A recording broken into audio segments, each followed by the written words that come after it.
प्रभाग 6चे उमेदवार जमील बागवान यांच्या प्रचार फेरीला उत्स्फूर्त प्रतिसाद। ठिकठिकाणी फटाक्यांची आतिषबाजी करत स्वागत। मिरजेच्या प्रभाग क्रमांक 6 मध्ये इच्छुक उमेदवार जमील बागवान यांच्या प्रचार फेरीला नागरिकांचा उत्स्फूर्त प्रतिसाद लाभला। प्रचाराची सुरुवात मिरजेतील सातपुडेवाडा येथून करण्यात आली। या फेरी दरम्यान नागरिकांनी मोठ्या उत्साहात सहभाग नोंदवला असून ठिकठिकाणी फटाक्यांची आतिषबाजी करत आणि घोषणाबाजी करत जमील बागवान यांचे जंगी स्वागत करण्यात आले। प्रचार फेरीत जमील बागवान यांनी प्रभागातील विविध भागात नागरिकांची भेट घेऊन त्यांच्या समस्या जाणून घेतल्या। पाणीपुरवठा, रस्ते, स्वच्छता, ड्रेनेज, आरोग्य व इतर मूलभूत सुविधांबाबत नागरिकांनी मांडलेल्या प्रश्नांची नोंद घेत त्या सोडवण्यासाठी ठोस प्रयत्न करण्याचे आश्वासन त्यांनी दिले।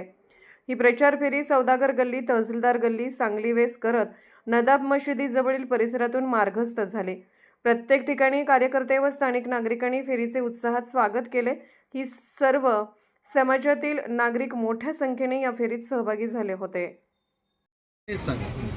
उद्या 29 तारखेला खाजा शमना मीरा दर्गा येथे चादर अर्पण करून तिथे आम्ही फॉर्म भरायला जाणार आहे। संध्याकाळपर्यंत पॅनल तयार होईल। पॅनल पूर्ण तयार झालं तर आम्ही पॅनलचं पूर्ण तिथं फॉर्म भरायला जाणार आहे। सर्व नागरिकांनी तिथे तुम्ही 100% मी लढणार आहे आणि राष्ट्रवादी काँग्रेस पार्टी माझ्यावर अन्याय करणार हे मला गॅरंटी आहे। ओके।